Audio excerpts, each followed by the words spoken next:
Happy Monday, guys. Today's home workout is a 21:59 of sumo deadlift high pulls and thrusters. With this workout here, we want to keep that intensity nice and high and also choose a weight that's about light to moderate for the workout. So with movements today, the sumo deadlift high pulls and thrusters for that first set of 21, pick a weight where you can do the 21 in about 2 to 3 sets. You shouldn't be taking a lot of breaks in between, and ideally shouldn't be done unbroken. So if you can find something at home that's a little bit heavier than usually used for sumo deadlift high pulls and thrusters, then you might need to break up at least once.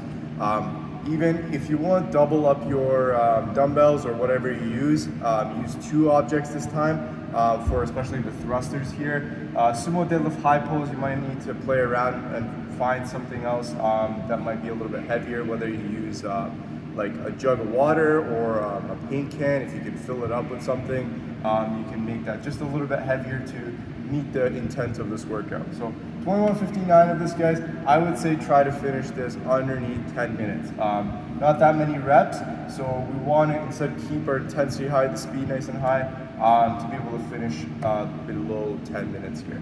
Once you've done that workout, guys, we're gonna cool down with an afterburner, 90 seconds of that pec stretch per side, and then the lat stretch there. This is good to open up that chest, the thoracic spine, especially after all of that upper body work there. Especially, I would say with the sumo deadlift high pull, sometimes kind of get a little tight in the lats, the shoulders there, good to open it up with that afterburner. Hope you guys enjoy the WOD and the afterburner today. We'll see you next for the warm-up.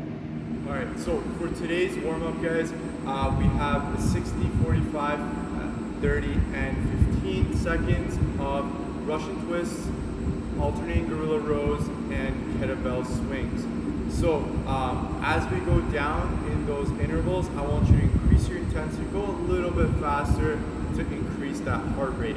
First movement, Russian twist, guys. You can use a weight, or you can just go body weight, whichever one you feel comfortable with. Let's keep our legs off the ground, tightening up that core.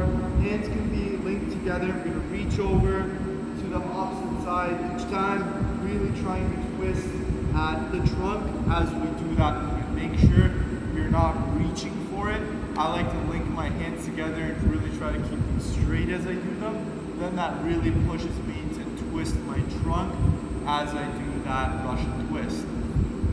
Next movement, guys, for 60 seconds, we're gonna go for alternating gorilla rows. So find 2 objects that you feel comfortable going for single arm rows or those alternating gorilla rows for 60 seconds here. So what we're gonna do, we're gonna go into that wide stance, kind of that sumo stance, bend over at the hips so that the weights are in between your legs. And then from here, guys, we're gonna pull one arm up, shoulder back nice and tight, really feeling that lat.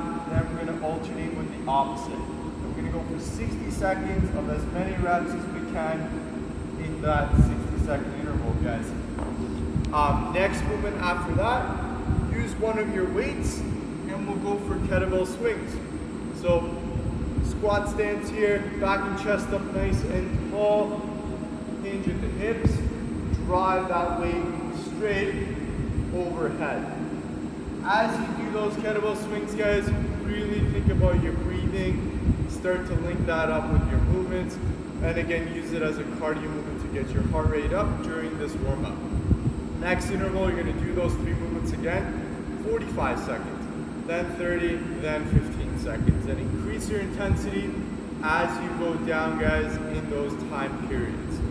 After you're done that first part of the warm-up, guys, we're gonna do some quick mobility for that front rack position. So find a post, or even if you have a door frame, you can use that as well.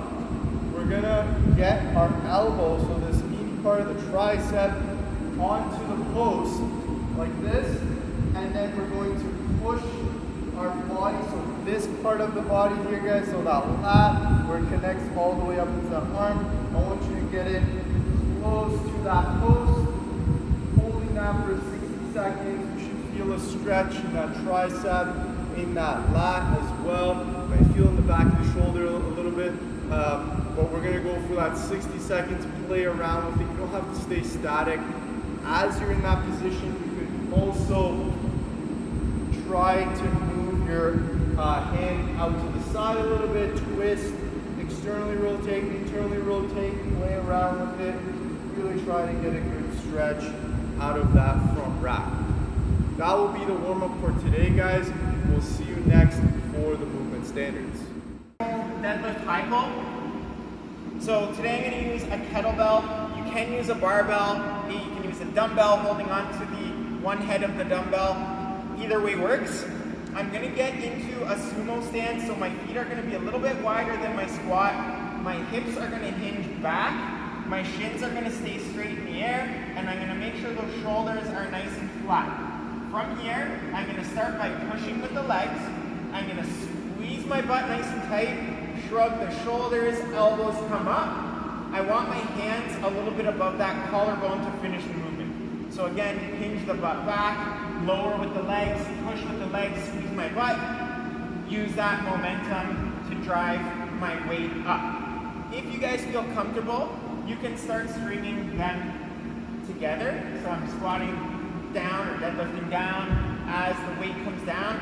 If you're not super comfortable, stop at the top. Perfect on the way down. Pop your hip on the way up, stop again. Just working through whatever speed or range you're comfortable with. Try to use just one object for those thrusters. So we're going to hold that in the front rack position. We're going to come down, again, nice and controlled, just like that sumo deadlift. Coming down with control on the way up. Be explosive with the hips and drive that object straight overhead. Make sure, again, with that squat on the way down, we're staying tall with those elbows, making sure they don't drop at the bottom. All right, guys, welcome to the Afterburn. Hope you had a good workout. We're gonna start with that pec stretch. So we are doing 90 seconds per side. First one we're gonna do is I'm just gonna get you planting your hand onto that wall. So I'm actually pushing my palm into the wall and then locking my elbow out. And then I'm just gonna turn my feet in the opposite direction. So I'm just trying to walk my feet away more and more. Upper body comes with it. Now you can play with your position here on the wall a little bit higher. You might feel a little bit more in the pec. Remember, you might be tempted to bend your elbow. Try to avoid that.